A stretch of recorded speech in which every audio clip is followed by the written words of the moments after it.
Hello students, welcome to short plus. आज हम पढ़ने वाले हैं क्लास 10th एनसीईआरटी के chapter 3 exercise 3.1। Let's get started. Start करते हैं फर्स्ट क्वेश्चन से, जो कि है form the pair of linear equations in the following problems and find their solutions graphically. पहले तो हमें pair of linear equation form करना है क्वेश्चन से, और फिर उनके बाद उनका सॉल्यूशन निकालना है ग्राफिकल मेथड से। तो ग्राफिकल मेथड्स क्या होती हैं और लीनियर इक्वेशंस को कैसे सॉल्व करते हैं, ये सब हमने इंट्रोडक्शन वीडियो में डिस्कस कर लिया था। अगर आपने वो वीडियो नहीं देखा है तो उस वीडियो को जाकर फटाफट से देख के आओ, उसकी लिंक डिस्क्रिप्शन में है। सो स्टार्ट करते हैं फर्स्ट क्वेश्चन से। 10 students of class 10th took part in a mathematics quiz. If the number of girls is 4 more than the number of boys, find the number of boys and girls who took part in the quiz. तो हमने late कर लिया है number of boys को x and number of girls को y। अब हमें question में गिवन है 10 students of class 10 took part in mathematics quiz, यानी कि 10 स्टूडेंट्स हैं। स्टूडेंट्स गर्ल्स भी हो सकते हैं, बॉयज़ भी हो सकते हैं, यानी कि x और y दोनों ही मिलाकर 10 है। यानी इससे हम एक इक्वेशन बना सकते हैं x plus y is equals to 10। ये हमारी हो गई फर्स्ट इक्वेशन। इसके बाद हमें क्वेश्चन में गिवन है number of girls is 4 more than the number of boys. Number of girls है हमारा y is equals to x plus 4। Plus क्यों, क्या, क्योंकि 4 मोर बोला है। 4 more than number of boys, number of boys x था, इसलिए x plus 4, y is equals to x plus 4। ये हमारी हो गई इक्वेशन 2। अब क्वेश्चन का फर्स्ट पार्ट यानी कि पेयर ऑफ लीनियर इक्वेशन बनाना, ये हमने बना लिया है। अब हमें इसका सॉल्यूशन फाइंड करना है ग्राफिकली। तो चलिए ग्राफ पे चलते हैं। x और y की वैल्यूज फाइंड करने के लिए हमें ग्राफ बनाना पड़ेगा, और ग्राफ बनाने के लिए हमें कुछ वैल्यूज और या फिर आप कह सकते हैं कोऑर्डिनेट्स फाइंड करने पड़ेंगे। हम कोऑर्डिनेट्स फाइंड करने के लिए x की कुछ वैल्यूज रखेंगे जिससे हमें y की वैल्यूज मिलेंगी, और सिमिलरली इक्वेशन सेकंड को भी हम सॉल्व करेंगे। सबसे पहले हम फर्स्ट इक्वेशन लेते हैं x plus y is equals to 10। अगर हम x की जगह 3 रखते हैं, यानी कि x इक्वल्स टू 3 पुट करते हैं इक्वेशन में, तो फिर हमें मिलेगी वैल्यू y की। 3 plus y is equals to 10 और y is equals to 10 minus 3, y is equals to 7। यानी कि x की वैल्यू 3 रखने पे हमें y की वैल्यू मिलती है 7, और वहीं अगर हम x की वैल्यू रखते हैं 6 इक्वेशन नंबर फर्स्ट में ही, यानी कि 6 plus y is equals to 10, so we get y is equals to 10 minus 6, y is equals to 4। यानी कि x की वैल्यू 6 रखने पे हमें वैल्यू मिलेगी y की 4। इसे लिख लेते हैं। 3 पे 7 मिल रही है एंड 6 रखने पे 4 मिल रही है। सिमिलरली हम इक्वेशन सेकंड में वैल्यूज रखते हैं। सेकंड इक्वेशन है हमारे पास y is equals to x plus 4। हम रखते हैं x की वैल्यू 0, तो हमें y मिल जाएगा 0 प्लस 4 और y इज इक्वल्स टू 4। यानी कि x की वैल्यू 0 रखने पे हमें y की वैल्यू मिल रही है 4। और अगर हम x की वैल्यू 2 रख दें सेकेंड इक्वेशन में ही, तो हमें y की क्या वैल्यू मिलेगी, y is equals to 2 plus 4, y is equals to 6। ये हमें दूसरी वैल्यू मिल गई 2 रखने पे 6। इसे भी हम लिख लेते हैं 0, 4, 2 एंड 6। अब हमने ये कोऑर्डिनेट्स निकाल लिए, ये हमारे कोऑर्डिनेट्स हो गए। अब हम इसका ग्राफ प्लॉट करेंगे। सबसे पहले हम ग्राफ समझ लेते हैं। राइट साइड पर x की हमें पॉजिटिव एक्सेस मिलती है एंड लेफ्ट साइड पर नेगेटिव वैल्यूज मिलती हैं। सिमिलरली y पर जब हम ऊपर जाते हैं तो हमें पॉजिटिव वैल्यूज मिलती हैं, और नीचे जाते हैं तो हमें नेगेटिव वैल्यूज मिलती हैं। तो अब ग्राफ प्लॉट कर लेते हैं। पहला कोऑर्डिनेट है हमारा x पे 3 एंड y पे 7। x पे 3 यहाँ मिल रहा है एंड y पे 7 यहाँ। इन दोनों के मीटिंग पॉइंट पे हमें कोऑर्डिनेट मिल जाएगा 3, 7, जो हमारा फर्स्ट कोऑर्डिनेट है। अब हम सेकंड कोऑर्डिनेट देख लेते हैं। x पे 6 एंड y पे 4। x पे 6 हमें मिलेगा यहाँ, y पे 4 हमें मिलेगा इधर। इन दोनों के मीटिंग पॉइंट पे हमें हमारा दूसरा कोऑर्डिनेट मिल जाएगा। ये हमें हमारा मिल गया दूसरा कोऑर्डिनेट, जिसका नाम है 6, 4। इन दोनों को मिलाकर हम एक लाइन ड्रॉ करेंगे, जो कि होगी हमारी फर्स्ट लाइन। अब हम ऐसे ही दूसरी लाइन को भी प्लॉट करेंगे। दूसरी लाइन के कोऑर्डिनेट्स हैं x पे 0 एंड y पे 4। x पे 0 जाएंगे एंड y पे 4। ये हो गया हमारा एक पॉइंट 0, 4। सिमिलरली दूसरा कोऑर्डिनेट देखते हैं। x पे 2 एंड y पे 6। x पे 2 जाएंगे एंड y पे 6। ये दोनों का मीटिंग पॉइंट यहाँ मिल गया हमें। यहाँ पे हमारा होगा दूसरा कोऑर्डिनेट 2 6। अब इसकी भी हम लाइन ड्रॉ कर लेंगे। ये हमारी लाइंस मीट हो रही हैं 3 7 पे, तो हमारा सोल्यूशन ऑफ इक्वेशन होगा 3 7, जिसे हमें x की वैल्यू पता चल गई 3 एंड y की वैल्यू पता चल गई 7। हमने स्टार्टिंग में ही लेट कर लिया था x नंबर ऑफ बॉयज़ है, सो बॉयज़ का नंबर हुआ 3 एंड y इक्वल 7 है, जो कि हमारा नंबर ऑफ गर्ल्स है, so number of girls equal हो गया 7। अब आ जाते हैं हम फर्स्ट क्वेश्चन के ही सेकंड पार्ट पे। हमारा क्वेश्चन है 5 pencils and 7 pens together cost 50 rupees, whereas 7 pencils and 5 pens together cost 46 rupees. Find the number of cost of 1 pencil and of 1 pen. यानी कि 5 pencils and 5 pens साथ में खरीदने पे हमें उसकी कॉस्ट पड़ती है 50 रुपीज़ की, जबकि 7 पेंसिल्स और 5 पेन्स खरीदने पर हमें उसकी कॉस्ट मिलती है 46 रुपीज़। तो हमें दोनों की इंडिविजुअल कॉस्ट्स निकालना है, पेंसिल और पेन की। सबसे पहले cost of pencil and pen को x एंड y लेट कर लेते हैं। So let cost of 1 pencil be x and cost of 1 pen be y। अब हम क्वेश्चन के अकॉर्डिंग इक्वेशंस फॉर्म करेंगे। तो हमें क्वेश्चन में गिवन है 5 pencils and 5 pens together cost 50 rupees. So हमारी फर्स्ट इक्वेशन हो जाएगी 5x plus 7y is equals to 50। ये हमारी हो गई फर्स्ट इक्वेशन। सिमिलरली हम सेकेंड इक्वेशन भी फॉर्म करेंगे। सेकेंड इक्वेशन के लिए हमारे पास है 7 pencils and 5 pens together cost 46 rupees. तो सेकेंड इक्वेशन हमारी हो गई 7x plus 5y is equals to 46 rupees. ये हो गई हमारी सेकेंड इक्वेशन।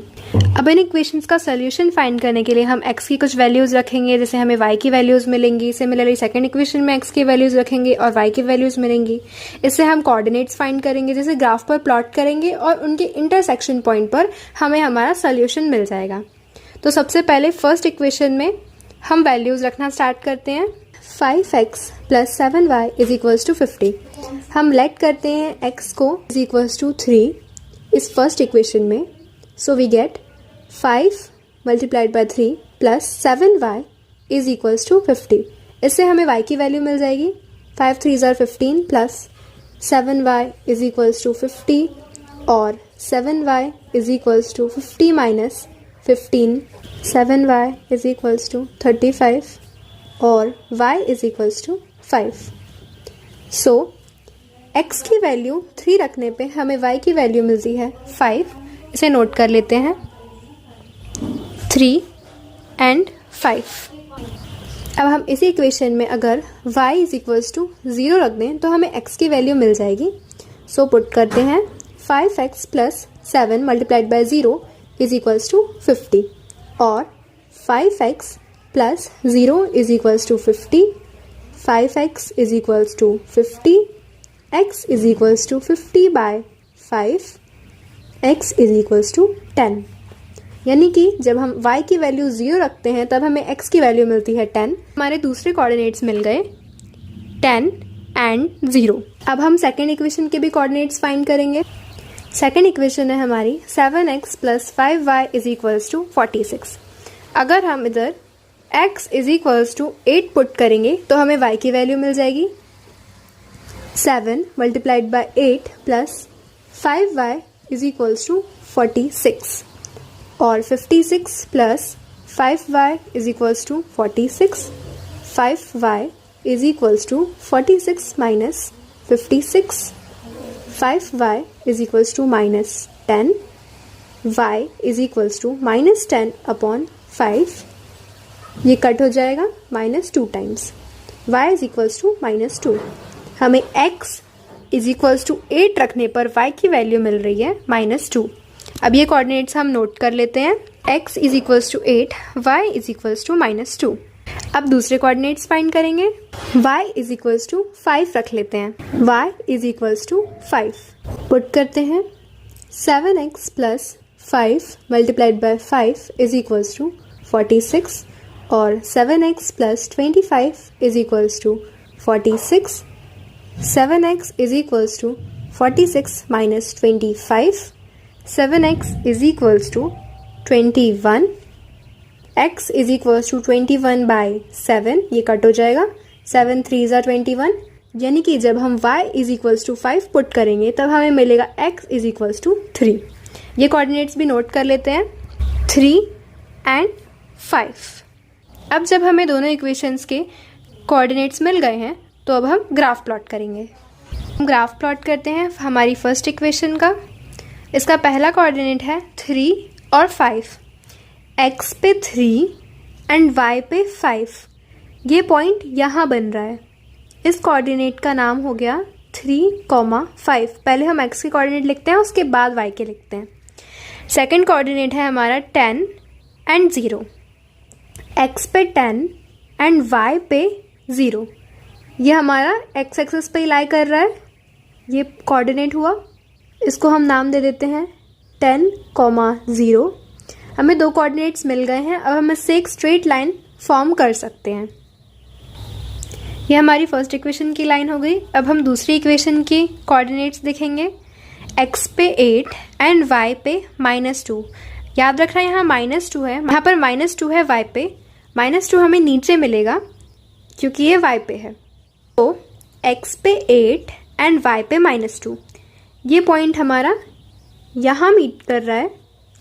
सो ये हमारा हो गया फर्स्ट कोऑर्डिनेट सेकंड लाइन का.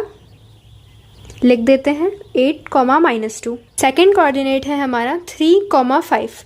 3,5 वापस से यहीं पर लाई कर रहा है. सो अब इस पॉइंट से और इस पॉइंट तक एक स्ट्रेट लाइन ड्रॉ करेंगे. ये हो गई हमारी दूसरी स्ट्रेट लाइन. क्लियरली हमें दिख रहा है कि ये दोनों लाइंस इस पॉइंट पर मीट कर रही हैं 3,5. सो हमारा सोल्यूशन ऑफ इक्वेशन है 3,5. 3 हुई x की वैल्यू एंड y की वैल्यू हुई 5. सो हमने क्वेश्चन में पहले ही लेट कर लिया था. पेंसिल x है एंड पेन y है. So cost of 1 pencil is 3 rupees and cost of 1 pen is 5 rupees. Question second. On comparing the ratios A1 upon A2, B1 upon B2 and C1 upon C2, find out whether the lines intersecting the following pair of linear equations intersect at a point, are parallel or coincident. हमें जो pair of equations given हैं उनके ratios A1 upon A2, B1 upon B2 and C1 upon C2 को find करना है और फिर उनके basis पे हमें बताना है जो linear equations के pair given हैं वो एक पॉइंट पे इंटरसेक्ट करेंगे या फिर वो पैरेलल होंगे या फिर वो कोइंसिडेंट होंगे. ये सब हमने इंट्रोडक्शन वीडियो पे डिस्कस किया था. अगर आपने अभी तक वो वीडियो नहीं देखी है तो सबसे पहले आप वो वीडियो जाकर देख के आओ. यहाँ पर भी मैं बता देती हूँ कि कंडीशन क्या है. सबसे पहले हमारा एक स्टैंडर्ड फॉर्म होता है इक्वेशन का. हमारा स्टैंडर्ड फॉर्म ऑफ इक्वेशन होता है a1x plus b1y plus c1 is equals to 0. a2x plus b2y plus c2 is equals to 0. यहाँ पर a1 a2 b1 b2 c1 c2 ये सब कॉन्स्टेंट्स हैं और x एंड y वेरिएबल्स हैं. अब a1 अपॉन a2 अगर not equal to b1 upon b2 हो तो जो गिवन पेयर ऑफ लाइंस है वो इंटरसेक्ट करेंगी, जैसा हमने फर्स्ट क्वेश्चन में भी देखा था. और अगर a1 upon a2 equal b1 upon b2 equal c1 upon c2 हो तो वो लाइंस कोइंसिडेंट होंगी, मतलब एक के ऊपर एक होंगी. और वहीं अगर a1 अपॉन a2 इक्वल हो b1 अपॉन b2 के लेकिन नॉट इक्वल हो c1 अपॉन c2 के तो फिर वो दो लाइंस पैरेलल होंगी. इस तरीके से हम बिना इक्वेशंस को ग्राफ पर प्लॉट किए ये बता सकते हैं कि वो लाइंस पैरेलल होंगी या इंटरसेक्ट करेंगी या कोइंसिडेंट होंगी. और इस क्वेश्चन में हमें वही करना है. सबसे पहले हम फर्स्ट पार्ट से स्टार्ट करते हैं. यहाँ पर 5x minus 4y plus 8 is equals to 0 given है. इसको हम अपने स्टैंडर्ड फॉर्म से कंपेयर करते हैं. On comparing with standard form of equation, standard form ये हमारा है. अब इसको कंपेयर करते हैं. a1x plus b1y plus c1 is equals to 0 है. और यहाँ पर है 5x माइनस 4y प्लस 8. हम क्लियरली देख सकते हैं 1x की जगह 5x है, यानी a1 इज इक्वल्स टू 5 होगा। वैसे ही प्लस b1y है, यहाँ -4y है, यानी कि b1 की जो वैल्यू है वो है -4 और c1 की जगह 8 है, इसलिए c1 इज इक्वल्स टू 8। दूसरी इक्वेशन पे आते हैं। a2x plus b2y plus c2 is equals to 0। यहाँ a2 की जगह पर 7 है, b2 की जगह पर 6 है एंड c2 की जगह पर -9 है। अब हम रेशियोज़ को देखेंगे। a1 अपॉन a2 है 5/7, b1 अपॉन b2 है -4/6, इसको हम -2/3 भी लिख सकते हैं, और c1 अपॉन c2 है 8/9। रियली हम यहाँ पर देख पा रहे हैं इन इक्वेशन से कंपेयर करने पर कि a1 upon a2 b1 upon b2 के इक्वल नहीं है। ये तीनों इक्वल भी नहीं हो सकते और ये दोनों इक्वल हैं, इसलिए c1 अपॉन c2 हमें देखने की ज़रूरत भी नहीं है। डायरेक्ट फर्स्ट कंडीशन सेटिस्फाई हो रही है, a1 upon a2 is not equal to b1 upon b2, इसलिए ये इंटरसेक्टिंग लाइन्स होगी। यही चीज़ लिख लेते हैं, a1 upon a2 is not equals to b1 upon b2। So हमारा गिवन पेयर ऑफ लाइन्स है इंटरसेक्टिंग लाइन्स। नेक्स्ट क्वेश्चन करते हैं। On comparing with standard form we get a1 यहाँ पर 9 है, b1 यहाँ पर 3 है और c1 12 है, a2 18 है, b2 6 है, c2 24 है। अब रेशियोज़ देख लेते हैं। a1 upon a2 is equals to 9/18, इसको हम 1/2 लिख सकते हैं। b1 upon b2 is equals to 3/6, ये भी हमारा 1/2 हो गया। सिमिलरली c1 अपॉन c2 12/24 है, ये भी हमारा 1/2 हो गया। तीनों इक्वल हैं, यानी कि a1 upon a2 is equals to b1 upon b2 is equals to c1 upon c2। ये वाली हमारी थर्ड कंडीशन मैच हो रही है, मतलब कि ये लाइंस कोइंसिडेंट है, एक के ऊपर एक रहेंगी। ये आ गया हमारा कोइंसिडेंट लाइंस। ऐसे ही हम थर्ड क्वेश्चन को भी सॉल्व करते हैं। यहाँ पर a1 है 6, b1 है -3, c1 है 10, a2 है 2, b2 है -1 एंड c2 है 9। अब रेशियोज़ को देखेंगे। a1 अपॉन a2 है 6/2 यानी कि 3, और b1 अपॉन b2 है -3/-1, ये भी हमारा 3 हो जाएगा, एंड c1 अपॉन c2 है 10/9, यानी कि हमारा a1 अपॉन a2 इक्वल है b1 अपॉन b2 के, बट नॉट इक्वल है c1 अपॉन c2 के। ये वाली हमारी थर्ड कंडीशन सेटिस्फाई हो रही है, मतलब कि जो गिवन पेयर ऑफ लाइंस है वो पैरेलल लाइंस हैं। ऐसे ही इस क्वेश्चन में हमारा फर्स्ट रिजल्ट था इंटरसेक्टिंग लाइंस, सेकंड था कोइंसिडेंट लाइंस, थर्ड था पैरेलल लाइंस। होपफुली आपको ये तीनों चीज़ें समझ आई होंगी। मूव करते हैं नेक्स्ट क्वेश्चन को। मूव करते हैं अब नेक्स्ट क्वेश्चन की तरफ। Question third.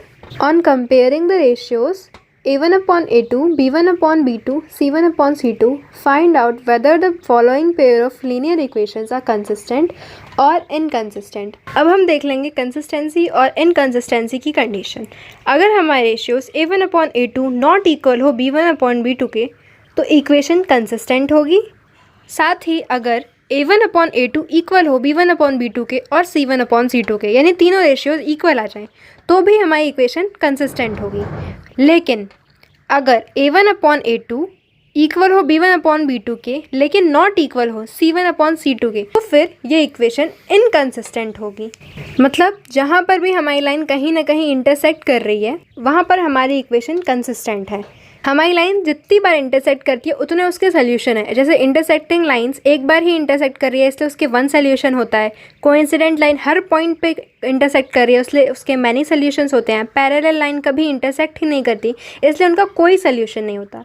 मतलब सोल्यूशन निकल रहा है इंटरसेक्टिंग लाइन्स का और कोइंसिडेंट लाइन्स का, इसीलिए ये दोनों इक्वेशंस कंसिस्टेंट हुई। वहीं पैरेलल कहीं इंटरसेक्ट नहीं कर रही, उनका कहीं सोल्यूशन नहीं निकल रहा, इसलिए वो इक्वेशन इनकंसिस्टेंट है। अब हमारा पहला पार्ट देखते हैं।